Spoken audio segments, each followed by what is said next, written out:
Boa noite, povo amado de Deus. Vamos celebrar nesta noite mais um encontro e temos algumas notícias boas e motivos de oração. Então, a Marina nos informou que a Jo, sua nora, ela positivou para o Covid-19. O Tiago fez exame hoje, ainda não saiu o resultado. Eles estão com sintoma, ele também está com sintomas da enfermidade. Bom, afinal de contas, esse vírus, mais hoje, mais amanhã, todos nós vamos tê-lo conosco. Então, mas alguns estão se adiantando. Então, vamos orar pela Jo, pelo Tiago, família da Marina. Como é que chama, a menina? Luísa. A Luísa, a pequenina Luísa, que nós oramos durante tantas quartas-feiras aqui. Ela está recuperada do seu mal, graças a Deus por isso. Então, nós vamos agradecer ao Senhor pela Luísa. Também agradecer pela filha da Dorinha, pela sua recuperação. A mãe do José é a Anica. Vamos continuar orando por ela. Segundo a informação que nos passou, ela está em estado vegetativo. Isso é muito desagradável, né?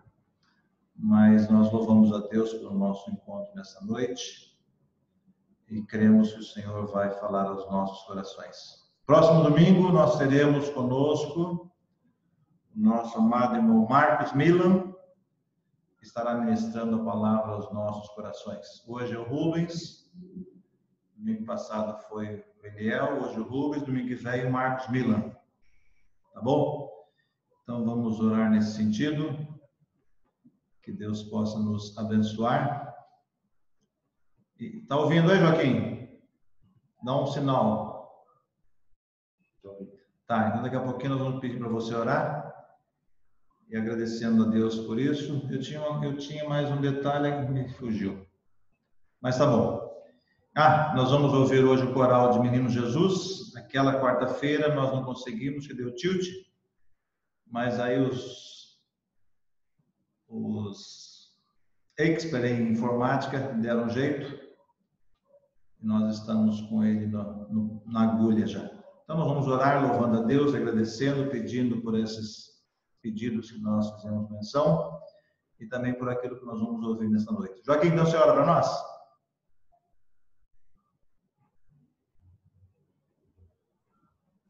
Está ouvindo, gente? Sim, estamos ouvindo. Tá ouvindo? Estamos ouvindo. Então tá bom, vamos orar. Paizinho querido, nós queremos agradecer ao Senhor por mais um dia de vida. Queremos agradecer ao Senhor porque nós percebemos e sentimos claramente o teu cuidado por cada um de nós nesses dias turbulentos que nós estamos vivendo. Queremos te agradecer porque mesmo os nossos irmãos que nós temos recebido notícias que eles têm acusado positivamente esse vírus, o Senhor tem cuidado dos nossos irmãos e o Senhor tem os guardado também com a tua poderosa mão. Nós queremos agradecer ao Senhor por tudo que o Senhor tem feito nas nossas vidas. Nós temos infinitamente mais motivos para te agradecer do que realmente para te pedir. Mas nessa noite nós mais uma vez, como servos teus, e carentes do convívio dos nossos irmãos e das reuniões que nós nos acostumamos a participar de uma maneira tão gostosa ao longo desses anos, nós estamos aqui. E o Senhor sabe que nós estamos precisando de uma palavra sua, de um alimento que venha satisfazer a nossa alma, venha satisfazer os anseios do nosso coração, que Deus ele venha falar conosco para estar nos posicionando da maneira que o Senhor quer que nós nos portemos também nesses dias tão diferentes para nós. E para isso nós queremos pedir que o Senhor use o teu servo que há de trazer a tua mensagem e que essa palavra ela ela sirva para nós de consolo, de carinho, de repreensão, de salvação, de todas as coisas que nós, como tua igreja nessa localidade, nós precisamos, porque o Senhor nos conhece individualmente. Então, que o Senhor dirija cada momento, cada segundo dessa reunião, cada pessoa que está sendo usada, que tudo seja feito para a tua honra e para a tua glória. Nos abençoe nessa noite, através da tua palavra. Essa é a nossa oração. Em nome do Senhor Jesus, que é o nosso Salvador. Amém. Amém. Ok. Então, nós vamos nos deliciar com este hino do coral. Aliás, foi uma das últimas regências do nosso amado e saudoso irmão Elias. Então, vamos nos deleitar com este hino que com muita propriedade eles cantam. Então, que Deus nos abençoe.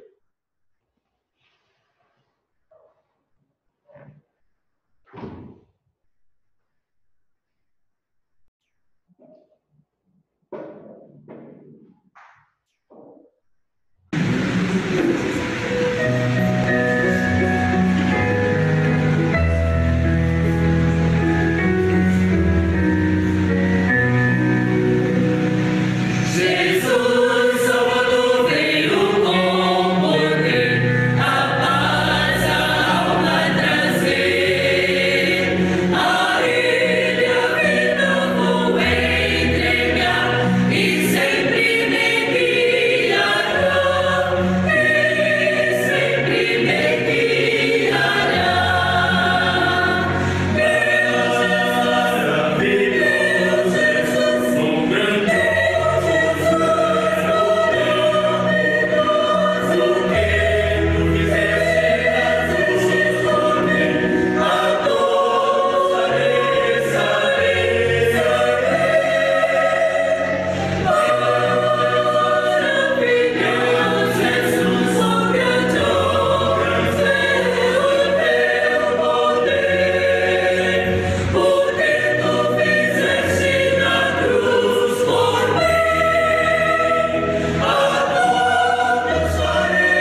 É isso aí. Pessoal, esse hino do Coral de Menino Jesus e um outro, Salmo 142, está disponibilizado para nós no nosso canal. Então, quem gostou, quem quer ouvi-lo novamente, o outro hino também é tão bom quanto, aliás, a partir de amanhã, aliás. Então, está disponibilizado no nosso canal, tá bom?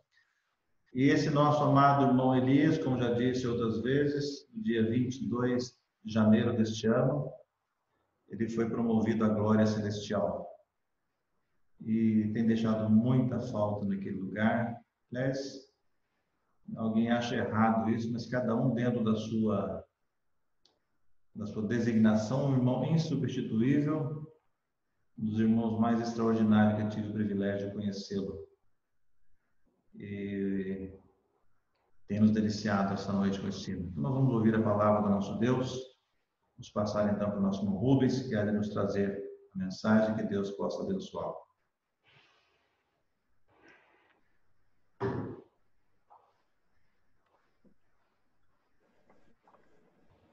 Boa noite a todos. Não sei se o som está bom, não sei se todos estão vendo, né? Mas eu agradeço pela oportunidade e falo aos queridos irmãos, é muito mais fácil, ou pelo menos eu estou mais acostumado a falar no púlpito. Aqui é muito difícil para mim, eu tenho realmente essa dificuldade.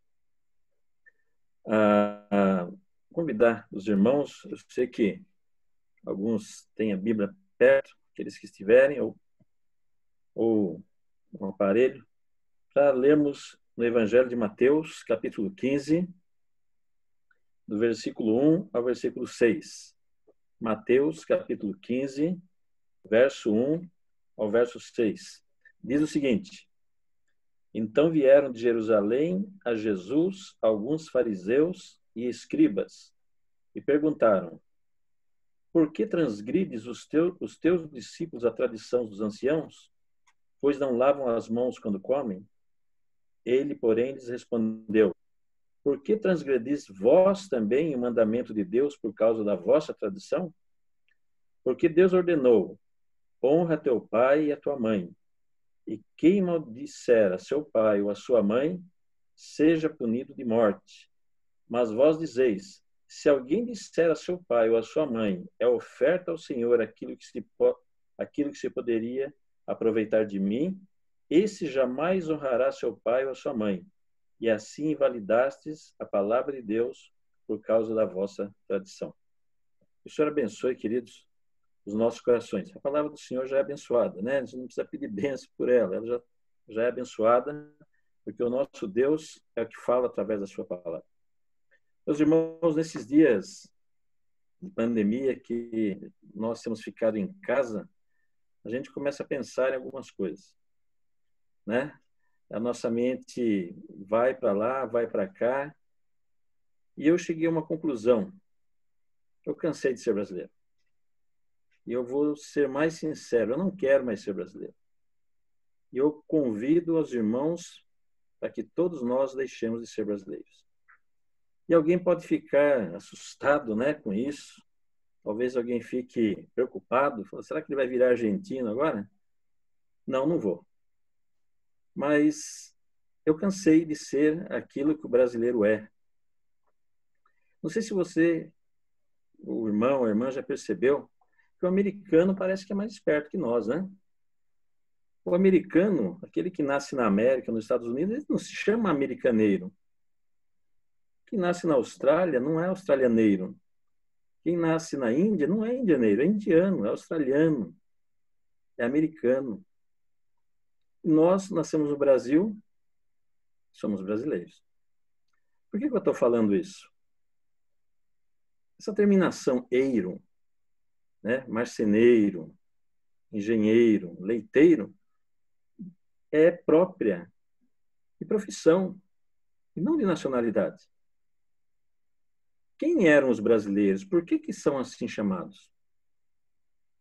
Brasileiros eram homens, principalmente homens, que viviam nesse país em 1500, 1600, e o objetivo deles era ganhar dinheiro, principalmente com a venda do pau-brasil. E esses homens eram chamados de brasileiros, mas quando eram chamados de brasileiros, não se referia a uma nacionalidade, porque não havia um país ainda chamado Brasil. Não havia uma nação chamada Brasil, que só passou a existir em 1822. Ou seja, brasileiro significa aquele camarada que sai da terra dele, ou não, nasce aqui, e tem por objetivo ganhar dinheiro. Mas nós herdamos esse nome de brasileiros. Na primeira Constituição do Brasil, de 1822, otorgada por Dom Pedro I, lá se reconhece que a pessoa que nasce no Brasil é um brasileiro, quando deveria ser brasiliano, igual ao australiano, o indiano, o americano.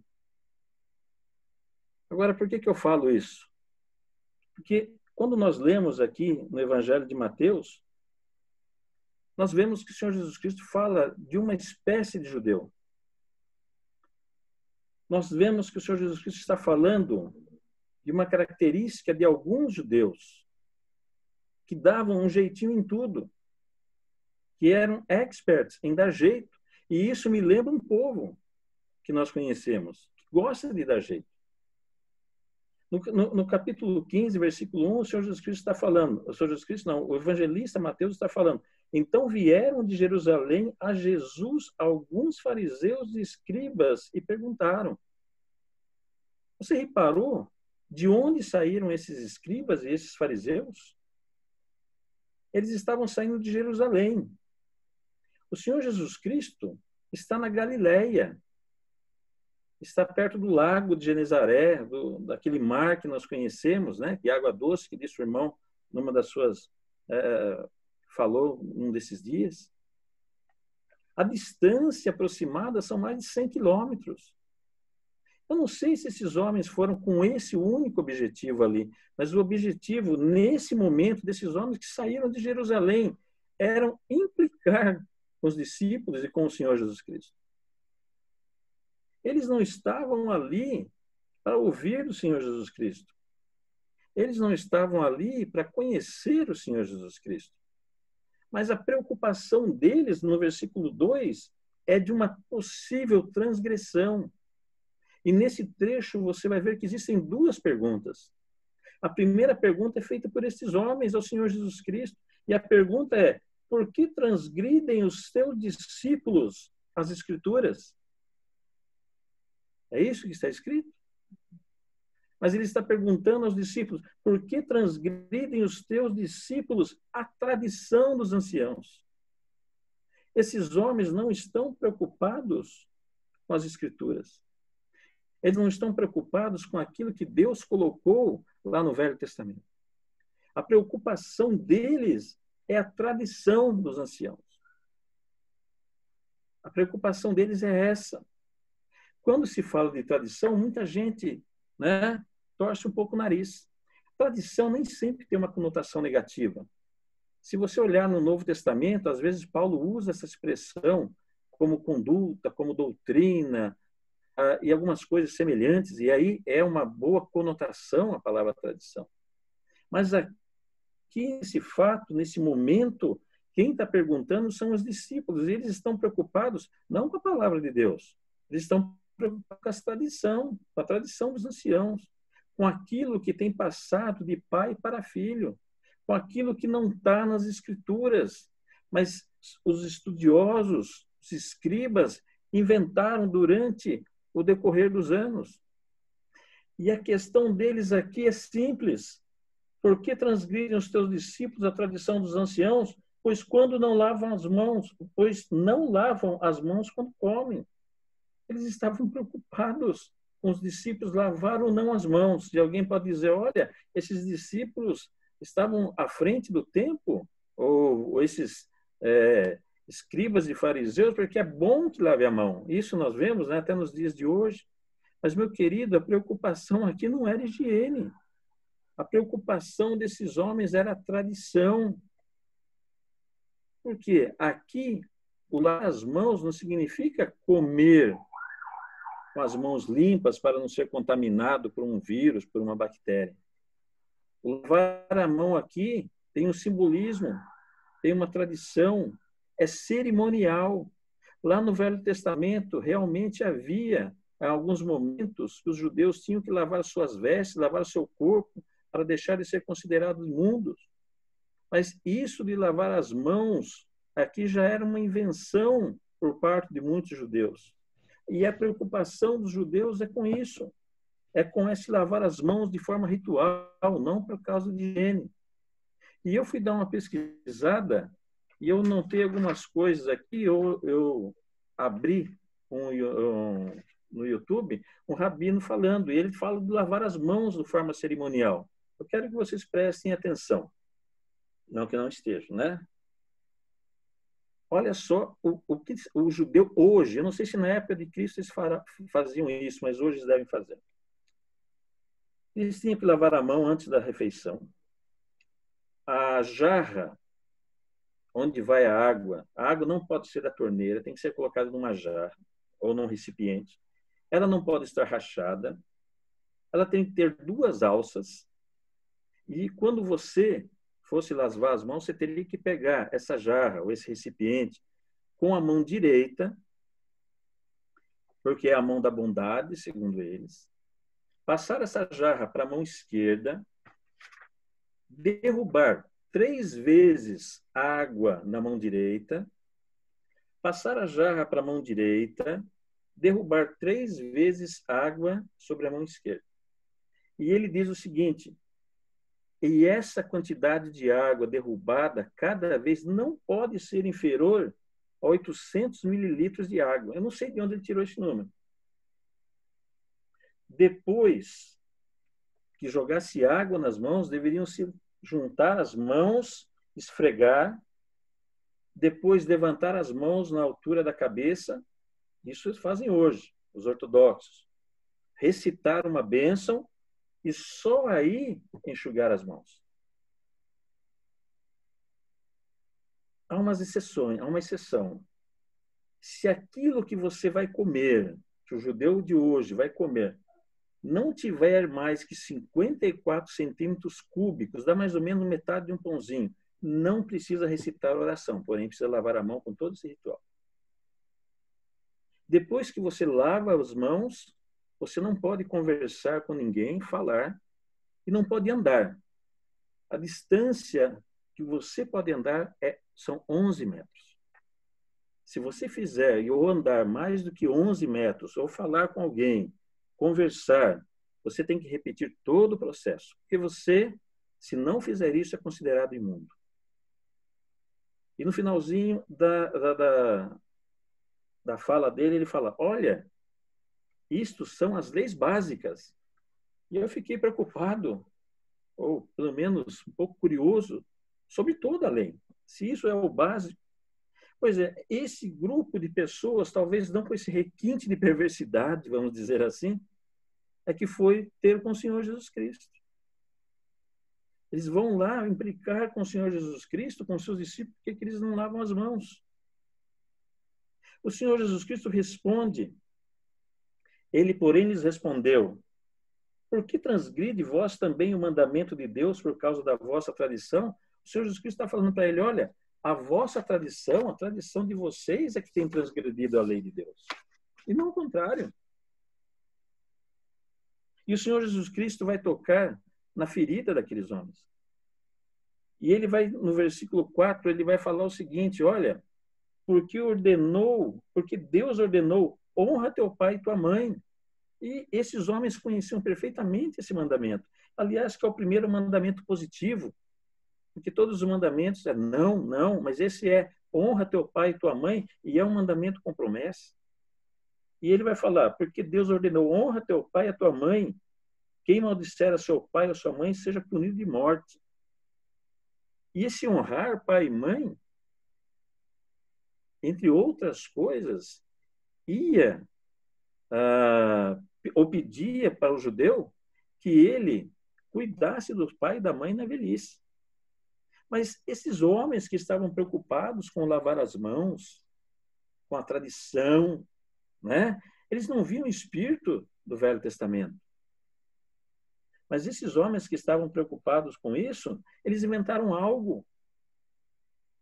Quando o pai batia na porta do filho, falando: filho, nós não temos condições de sobreviver, você tem dinheiro. Nós queremos que você nos sustente. E imediatamente esse homem falava: Pai, aquilo que eu tenho é corbã. Aquilo que eu posso usar para sustentar o Senhor é corbã, ou seja, é sacrifício. Entre outras palavras, esse filho estava dizendo ao pai: Pai, eu realmente tenho dinheiro, mas esse dinheiro que está sobrando, esse dinheiro que eu tenho para cuidar do Senhor, eu estou oferecendo ele ao Senhor. Eu estou oferecendo ele a Deus. O pai saía dali, virava as costas e o filho não pegava esse dinheiro e levava no templo. Ficava com o dinheiro e usava para ele. E o Senhor Jesus Cristo está falando: olha, vocês inventaram essa tradição e com essa tradição vocês anulam a lei de Deus, o mandamento de Deus, que é cuidar do pai e mãe. Então o Senhor Jesus Cristo está falando de um tipo de judeu. Um judeu que explora. Um judeu que não é, na verdade, um judeu, mas é um homem que nasceu ali em Israel, mas a lei de Deus está longe do coração dele. A palavra do Senhor, o quebrantamento, o coração partido está longe. O que ele está observando são as tradições. Ele quer fazer tudo dentro da tradição, mas quando trata-se de ter misericórdia, ter cuidado com o próximo, ele não faz. Aí sim ele usa a tradição para invalidar a lei, para invalidar a palavra de Deus. Meus queridos, esse é um tipo de judeu que tinha na época do Senhor Jesus Cristo. Eu acredito que tenha hoje em dia também. Mas há um tipo de judeu que o Senhor Jesus Cristo viu um homem, que o Senhor Jesus Cristo olha para esse homem e faz um elogio tremendo a esse homem. Quando esse homem se apresenta ao Senhor Jesus Cristo, logo no comecinho do Evangelho de João, o Senhor Jesus Cristo fala para ele, vai ele e André. O Senhor Jesus Cristo, André apresenta esse homem para Jesus Cristo, um homem chamado Natanael. E o Senhor Jesus Cristo fala o quê? Eis, e aí está um verdadeiro israelita, em quem não há dolo, em quem não há erro. Não que esse homem não tivesse pecado, mas o Senhor Jesus Cristo está falando, eis um verdadeiro homem que honra a tradição de Israel. Eis um verdadeiro homem que tem uma fé sem fingimento. Eis um verdadeiro homem que entendeu aquilo que Deus quer. E você vai perceber que no Evangelho de João, esse é um dos primeiros homens a falar que o Senhor Deus é o Filho de Deus. Então, havia dois tipos de judeus.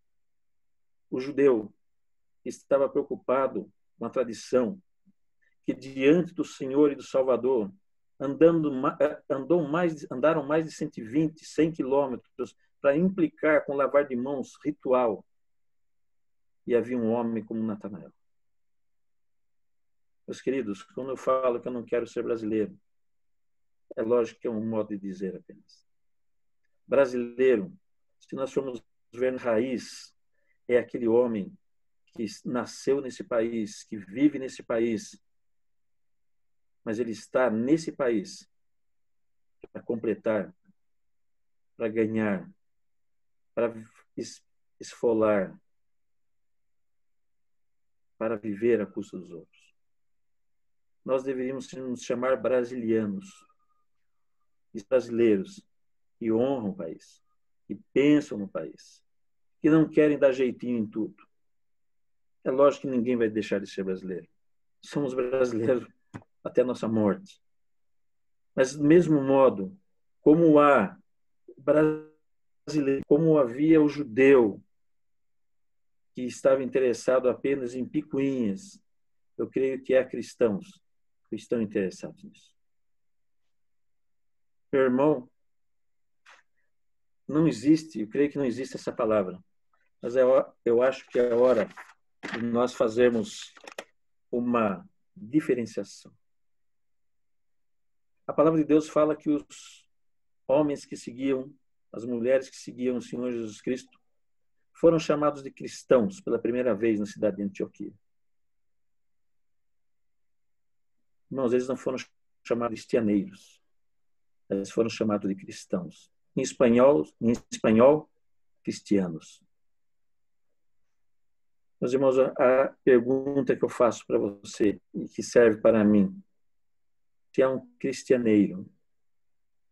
É alguém que se diz cristão, mas está nesse mundo como alguém 1500, 1600 de brasileiro, um cristianeiro, que está aqui para apenas explorar essa terra, viver dela, levando vantagem, trapaceando, vivendo de tradições, ou você é um cristão? Nós temos um país que se diz cristão, mas na verdade é cristianeiro. Um país na qual o governo libera R$600 por mês. E muitas não precisam, ou não se enquadram no regulamento para receber isso. Vão correndo para receber esse dinheiro. Eu não estou falando daquele que realmente precisa. Não estou falando daquele que realmente se enquadra nas condições e precisa. Mas estou falando daqueles que não têm a mínima necessidade. E, meus queridos irmãos, eu tenho certeza, se eu for na Caixa Federal, naquela fila, eu vou encontrar muitos membros de igreja que são cristianeiros, que estão lá sem precisar. Mas a gente pode falar, mas é do governo, vai ficar para eles, vão roubar mesmo. Mas isso não diz que eu tenho que fazer isso. Minha esposa outro dia foi no mercado e havia um alho solto a granel e era um determinado preço. E havia um alho mais bonito, empacotado, de uma firma. Esse alho era mais caro. E ela viu uma mulher que abria o pacote do alho e fingia, colocava num saquinho sem a marca do fabricante ou do embalador, nada, dizendo que aquele alho era do mercado mais barato. Provavelmente, ela não perguntou, mas essa mulher provavelmente é uma cristã. Ou se diz cristã porque vive num país cristão. Mas gosta de levar vantagem. Quando você está numa fila de um supermercado e lá está escrito 20 volumes, e você fez compra para a pandemia inteira, está com 5 carrinhos, chega na boca do caixa, ela fala, olha, mas não pode passar por aqui, mas muitas vezes alguém fala, mas já estou aqui. E a gente sabe que está errado. Mas nós somos brasileiros, nós somos cristianeiros quando fazemos isso. Na eleição passada, nós percebemos que alguns ateus candidatos foram à igreja. Homens que não acreditam em nenhum tipo de Deus, homens que não têm nenhuma profissão religiosa, naquele momento estavam se dizendo cristãos, homens e mulheres. Participaram do culto ou da missa, tomaram da ceia, que naquela tradição religiosa é o corpo de Cristo, mas não creem nesse Cristo. O que mais me admira não é estes homens irem lá, porque são lobos. E do lobo a gente não espera lã. Mas o que me admira, eu creio que não são todos, mas é que a grande maioria daquela determinado segmento cristão, que se diz cristão, não fez objeção alguma. São cristianeiros. Muitos, na época de eleição e fora da época de eleição também agora, estão procurando pastores. E nós vemos pastores indo a palácio do governo, seja municipal, estadual, federal, orar pelos governantes. E isso é bíblico. Mas não é bíblico orar na frente da imprensa. Não é bíblico orar na frente de todos para oferir lucro com isso. A oração pode ser em casa. O político pode ligar o seu telefone, falar com o pastor e falar, olha, eu quero uma oração. Mas não. Essas pessoas que se dizem cristãs têm que aparecer, têm que falar alguma coisa, a mídia tem que perceber isso daí. Não me admira do político fazer isso, porque isso é do político, mas me admira do cristão aceitar isso. Me admira o cristianeiro fazer isso. O cristão não faz isso, mas o cristianeiro faz isso. Meus queridos, o apóstolo Paulo fala em Romanos 9:6 que nem todo aquele que nasce em Israel era um israelita. Depois você confere, Romanos 9:6. Nem todo que nasce em Israel, que é de Israel, era um israelita. Por quê? Porque muitos não reconheceram o Salvador quando viram o Salvador. Meu amigo, meu irmão, minha irmã, para ser um cristão, não é apenas necessário que eu pareça um cristão. Não é necessário que eu me vista como um cristão. Isso é bom. Não é necessário que eu frequente a reunião. Isso é ótimo. Não é necessário que eu faça algumas coisas que me identifiquem como cristão. Mas é necessário que eu tenha um coração quebrantado e é necessário que eu me pareça com o Senhor Jesus Cristo. Isso é ser um cristão, é se parecer com o Senhor Jesus Cristo. E quando nós nos parecemos com o Senhor Jesus Cristo, nós queremos andar de forma diferente, nós queremos nos vestir diferente, nos comportar diferente, frequentar a reunião onde as pessoas que professam a mesma fé estão. A nossa alegria é estar com eles, a nossa alegria é cantar com eles, a nossa alegria é orar com eles, é chorar com eles. Mas, infelizmente, boa parte desse país que se diz cristão é cristianeiro. Está esperando apenas um momento de levar vantagem. Apenas um momento de tirar algum proveito. Meus irmãos, que nós sejamos não um verdadeiro israelita como Natanael, mas sejamos um verdadeiro cristão como Natanael. Que nós sejamos cristãos, não cristianeiros. Que nós sejamos no nosso dia a dia, como cidadãos desse país, mais brasilianos do que brasileiros. Mas você não precisa se tornar um argentino, um espanhol. Mas o que nós rogamos é que nós, como nação, estejamos mudando de pensamento.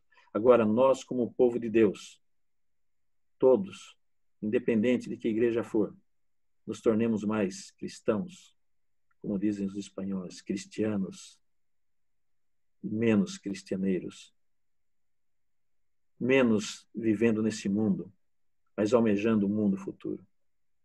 Sejamos mais Natanaéis do que alguns que vieram de Jerusalém para perguntar a Jesus por que os discípulos deles não lavavam as mãos. Que nós sejamos mais crentes que se pareçam com Cristo, mas crentes que sejamos iguais ao Senhor Jesus Cristo. Que nós sejamos crentes que façam diferença nesse mundo. Não crentes que sejam apenas mais um, levado daqui e dali, tentando tirar proveito disso ou daquilo. Mas que a nossa fé seja realmente calcada em Cristo e que o nosso perfume seja o perfume de Cristo. Que Deus nos abençoe, queridos. Amém.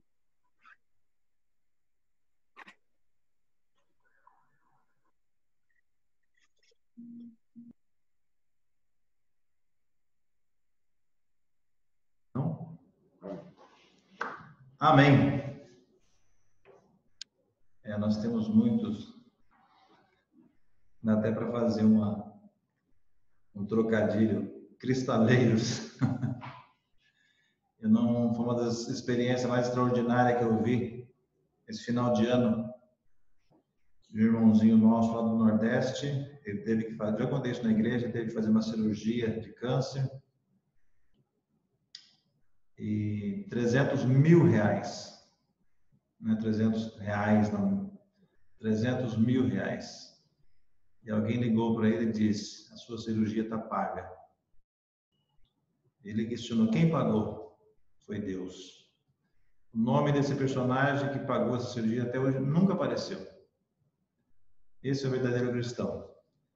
É aquele que faz, mas não toca a trombeta, não põe nos outdoor da vida, não sai espalhando. Quem doa não conta, quem ora não fala, quem faz não fala. Então nós louvamos a Deus por essa mensagem, agradecemos. E só informar, eu fiquei sabendo agora, inclusive, durante a live, o Renato está nos assistindo, né? Deu positivo também para coronavírus. A Aline vai fazer o exame, a Luísa também. Bom, nós sabemos que mais hoje, mais amanhã, todos nós, no início assustava demais, não, ele está com, mas agora já estamos mais. Então, com o passar do tempo, e quando o advento da vacina, e tanto, todos nós teremos isso aí, já não nos assustará mais. Inclusive, parece que está tudo voltando à normalidade, as escolas a partir de setembro e tantas outras coisas. Então, louvamos a Deus pelo cuidado que tem tido conosco. O irmão que o Misael indicar para a hora final, lembre do Renato também, nosso irmão Carlão, que está ainda de quarentena, deve estar por sair já. E agora o Renato, a Aline, a Luísa, tá bom? Então é com você, Misa. Pedi para o tio Cota, está ouvindo, Cota? Cota? Boa noite. Então, pedi para você encerrar. Boa noite, Misa. Pedi para você Bem? uma prova de oração.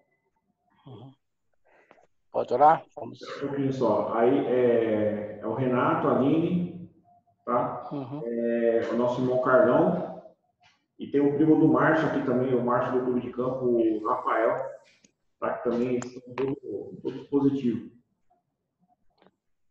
Tá bom. Talvez não lembre o nome de todos, mas o senhor conhece a necessidade de cada um. Vamos orar, então? Grandioso Deus e eterno Pai, nós estamos alegres nesta noite quando podemos desfrutar desse encontro através desta live. Agradecidos estamos que temos este veículo para que nós possamos estar em comunhão com nossos amados irmãos, podendo ouvir a tua voz.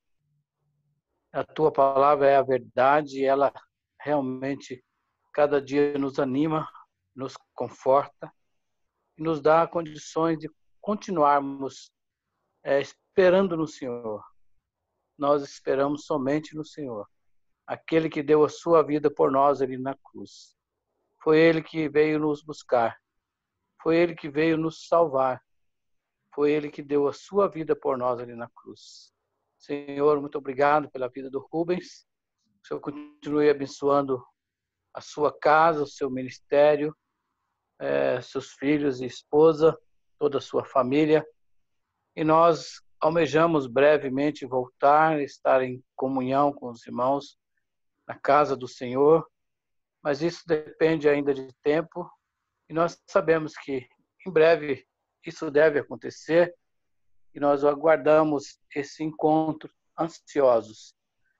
Obrigado, Senhor, por esta noite e nós queremos continuar lembrando dos pedidos aqui mencionados, lembrar principalmente do Renato, que o Senhor esteja cuidando do teu servo, nesse tempo já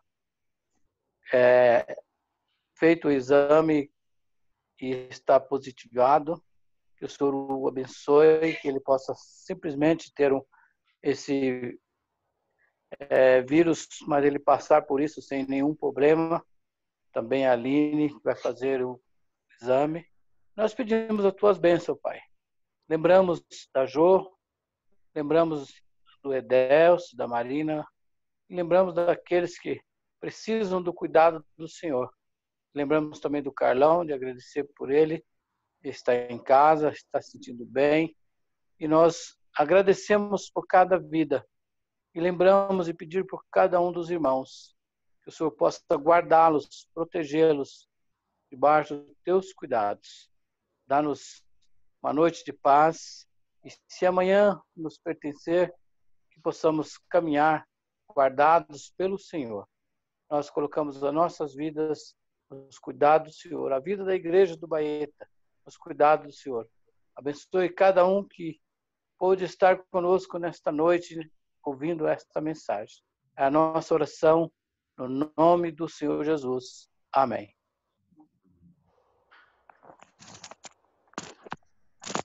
Nós agradecemos, então, a presença de todos vocês aqui na nossa live, tá bom? Todos tenham uma boa noite e um bom restinho de semana aí.